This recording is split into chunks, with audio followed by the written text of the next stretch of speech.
Hi, listeners. Just a reminder that all parties mentioned in this episode are innocent until proven guilty. Any opinions given belong to the hosts of Hoosier Case File. Any ads heard during this episode that are not in our voice are placed by third-party agencies. They should not be considered the opinion of or to be endorsed by Hoosier Case File. Welcome to Hoosier Case File, a podcast that delves into Indiana true crime cases. I'm Mary Quigley. And I'm Rebecca Wilhelm. We will be your guides into the tales that have baffled law enforcement and left communities in suspense. From tranquil cornfields to bustling city streets, Indiana holds untold stories of crime and mystery.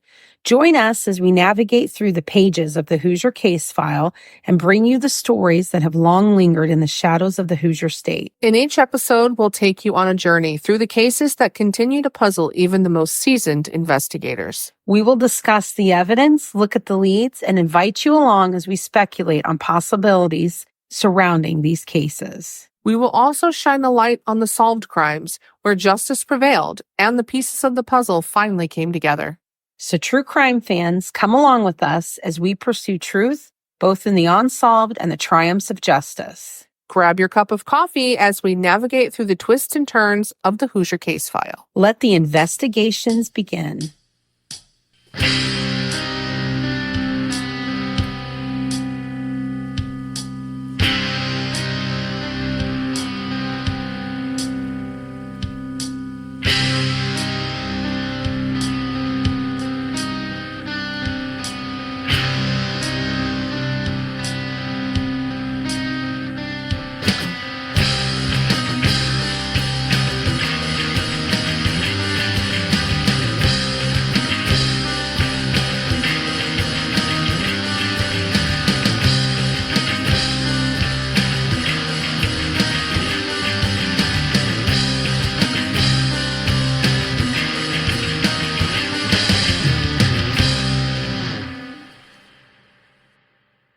The episode we have for you today is a missing person case from Indianapolis, Indiana.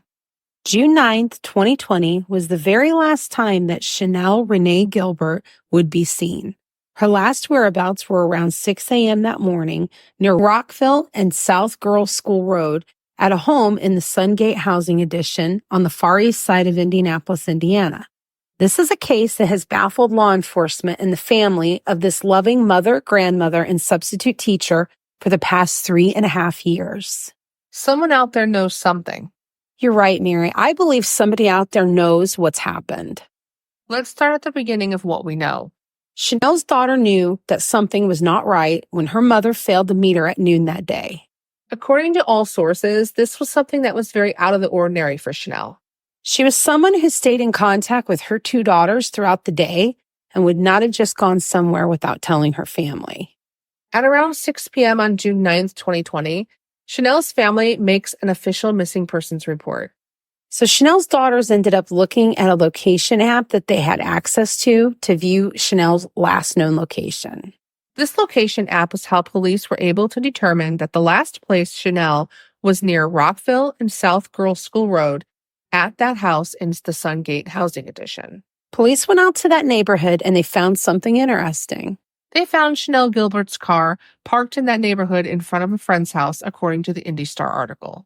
So they have a location and a car, but no sign of Chenell or of her cell phone. According to an Indy Star news article from June 19th, 2020, police also found something that they are referring to as an article belonging to Chenell. This article was found near West Morris and South Sigsbee Streets, not far from the Windsor Village apartments. The Indy Star article also points out that this was found about a mile from where Chenell's car was found.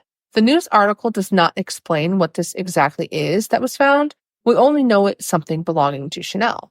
The Indianapolis Metropolitan Police Department does not want the description of this item released to the public at this time. According to the Indy Star, IMPD spokesman Officer Michael Hewitt said, quote, "The detective is not ready to release any investigative information to the media right now, as it would have the potential to harm the case." I know this is something that's very common in these cases. They do not want too much information released. Too much info can hurt the chances of a case being solved. By the fall of 2020, a new theory on what may have happened to Chenell was starting to form. According to a Fox 59 News report, Chenell's car was not just found in front of some friend's house. No, it was parked in the driveway of her former boyfriend, Brian Lyons. Also, the house and the address her cell phone last pinged to on that location was Lyons' house. The case changed at this time from missing person to a homicide investigation. IMPD believed that she would not have gone that long without contacting her family. At this time, they believe she may be deceased. We'll be back after a short break and discuss what role Brian Lyons may have had in Chenell's disappearance. So according to the Fox 59 News report, the family started to become suspicious of Brian Lyons when he would not allow Chenell's 2 daughters to look around his house. You know what? I do not blame them because I would be suspicious too. That does make him look suspicious. And I cannot imagine not helping the case in some way. However, IMPD maintains that he is not considered a person of interest in the case at this time. He has never been charged or really investigated. I did read where a search warrant was obtained and his home was searched, but this did not happen until several days after Chenell went missing. That's so frustrating. It really is. There's a change.org petition that was started that has some more information about this case. The petition calls for the IMPD to arrest Brian Lyons for the disappearance of Chenell Gilbert. And according to the change.org petition, Lyons has refused to speak with the detectives any further about the case. That's messed up. I agree. I mean, how are you not out there looking for somebody that you supposedly loved and cared for at one time? I think so too. It's just really sad. The petition alleges that Brian Lyons had a history of abusing Chenell. So with this new information, it's now believed that she is a high-risk missing person, according to Indiana Code 5-2-17-1. There is a documentary on YouTube about this case that is also very informative and interesting. It's called Vanished, the Chenell Gilbert Story, Chasing Evil, and we will make sure to put a link on this show in our show notes. In the documentary, they talk with Chenell's daughter, Sierra McCaleb. And in the video, Sierra explains that as soon as she put the address that the location app showed them, she recognized this house immediately because they had lived in this home before. Sierra also explained that Brian Lyons was very abusive towards her mother. She called him obsessed and that he was resistant to helping her or her sister look for their mother. Something else that is strange is that Sierra explains that Lyons also missed several days of work following the disappearance. He was also seen throwing a lot of things away. And none of her belongings or her cell phone has ever been recovered. I just think that's wild that he has not been investigated further. And I was also surprised that there's not very much coverage of this missing person case. That's what really upsets me. I know that statistically, people of color often do not get the media coverage when they go missing. And that's something that really bothers me. I hope that with this true crime podcast, we can discuss cases like this and help get some word out about these missing people. I agree, Mary. I think everyone deserves justice and also for their story to be told. Chenell was very important to her family and friends, and she is dearly missed. Chenell's daughter says in the documentary that she would like everyone in Indiana to be aware of her mom's disappearance and that the word gets out about her story, because I believe that someone out there has got to know something about this case. I think so too. It's so heartbreaking for this family. They lost their grandmother in February of 2020, and then Chenell went missing in June of 2020. Chenell sounds like a wonderful lady. At the time she disappeared, she was working as a substitute teacher. As we said before, she is a loving mother of 2 daughters.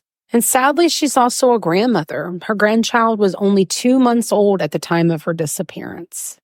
The Indy Star article reports that her family says she was known for planning amazing parties for her family, especially her Easter egg hunts. And I just love that. At the time of her disappearance, Chenell Gilbert was 42 years old. She was 5'2", and she weighed between 160 and 180 pounds. She was last seen wearing a black jumpsuit or sweatsuit. She was also seen carrying a black tote-type purse. A few other identifying details about her is that she has black hair and brown eyes, and at the time of her disappearance, she had gold streaks in her hair and she's wearing it in braids. She may be going by her maiden name, Renee, and her middle name is McCaleb. She also has the following tattoos: a heart with the word love on her chest, an infinity symbol with 3 flowers on her left forearm, and a heart with the word CeeLo on her lower back. If you have any information on the disappearance of Chenell Renee Gilbert, please contact the Indianapolis Metropolitan Police Department at 317-327-6160 or call Crime Stoppers of Central Indiana at 317-262-8477. What do you think happened to Chenell Gilbert? Are you familiar with this missing persons case? We would love to hear about it.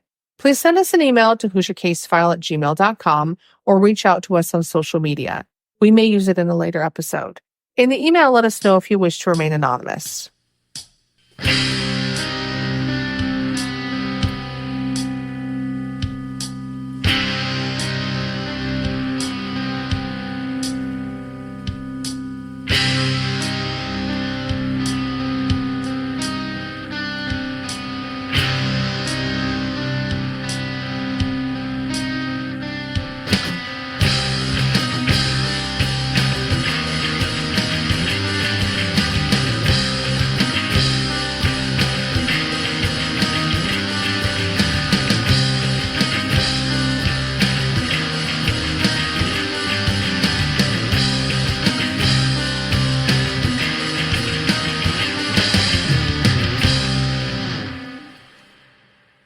To see our source material, please visit our website, www.HoosierCaseFile.com. Please find us and follow us on Facebook or on Instagram. Hoosier Case File is a Quigley Productions podcast. Our theme song was written and recorded by Earl G. Wilhelm. Stay safe, everyone.